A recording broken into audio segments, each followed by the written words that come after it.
আপনি যতই দামি দামি খাবার খান না কেন, ফাস্ট ফুড খান না কেন, তারপরেও দেখবেন দিন শেষে ছোটোবেলায় ওই যে গ্রামে থাকা অবস্থায় যে খাবারগুলো খেয়েছিলেন দাদির হাতের, মায়ের হাতের, ওই খাবারগুলোকেই কেমন যেন একটা মিস করেন। আর ওই খাবারগুলো দেখলে বা ওই খাবারগুলোর কথা শুনলে ওই খাবারগুলোর কথাই জানি কেমন মনে পড়ে। তো যাই হোক, এখানে আজকে একটা গ্রামীণ আগের খাবার রান্না করা হবে।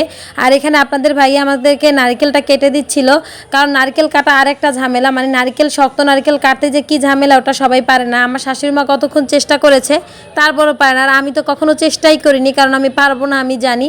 তো যাই হোক, এখানে আবার ছোটো ছোটো দুইটা শোল টাকি মাছ আমাদের পাশের বাসার ভাইয়া দিয়ে গিয়েছিল। আমার ছেলেকে অনেক ভালোবাসে, তো মাঝে মধ্যে উনি ধরতে পারলে এরকম দিয়ে যায়। আর এগুলোকে আমরা ভর্তা করেই খাই। তো আমি বললাম আজকে ভর্তা করে খাবো না, সেদিন আমার শরীরটাও খুব একটা ভালো ছিল না। আর এই যে পাশের বাড়ির একটা পিচ্চি, এই পিচ্চিগুলোর সাথে না আমার সবসময় সম্পর্ক ভালো। বাবার বাড়িতে থাকতো এই পিচ্চিগুলোর সাথেই আমার কেমন জানি সম্পর্ক ভালো হতো।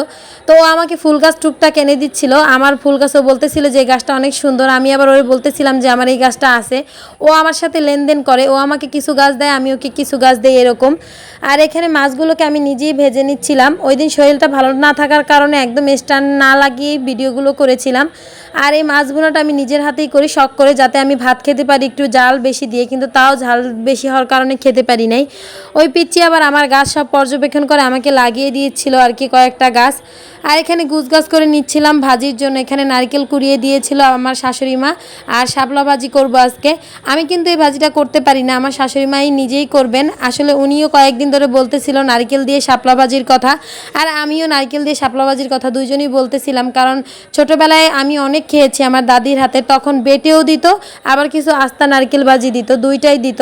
তো আজকে যাই হোক শুধুমাত্র নারকেল কোড়া দিয়েই করবো, এর জন্য আগে শাপলাগুলোকে দিয়ে দিলাম। আর আমি যেহেতু পুরো প্রসেসিং জানি না, আমার শাশুড়ি মা বলে বলে দিচ্ছিল, তো এই পর্যন্ত আমি নিজেই করেছিলাম, তারপরেরটুকু আমার শাশুড়ি মা করেছে। আগে শাপলাগুলোর পানি বের করে নিলাম, নয়তো শাপলাগুলো এত বেশি ভর্তা ভর্তা হয়ে যাবে। এর জন্য আগে একটু ভাপ বলে, ভাপে দিয়ে পানিটা বের করে নিচ্ছিলাম। আর এখানে ওই কচুর মতো আর কি, তারপরে পানিটা ঝরিয়ে নিব একদম শুকনো করার জন্য। যেহেতু নারকেলটাও শুকনো শুকনো শুকনো শুকনোই হবে আর কি এই সবজিটা, মানে এই ভাজিটা। তো যাই হোক, এর পরের প্রসেসিংয়ে করার জন্য আমার শাশুড়ি মা বসলো। আর এখানে কিছুই না, একদম সিম্পল একটা রান্না। আসলে বললাম না, গ্রামের এই সাধারণ রান্নাগুলোই কেমন জানি আমাদের মুখে লেগে আছে। একটু পেঁয়াজ কুচি দিল, একটু হলুদ দিল, পেঁয়াজটা একটু ভাজি করে, তারপর নারকেল কোড়াটা দিয়ে তার মধ্যে দিয়ে দিল শাপলাগুলো।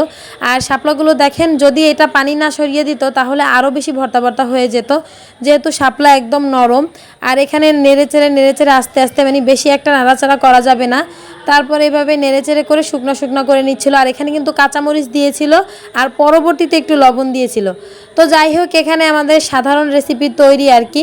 এইটা আমি ভিডিও রিল শেয়ার করার পর অনেকে জিজ্ঞেস করেছিলেন যে এটা কি খাবার। তো এটাই হচ্ছে গ্রামীণ একটা প্রাচীন যুগ থেকে চলে আসছে একটা মজাদার খাবার। আমি খেয়েছিলাম, আমার খুব ভালো লেগেছে।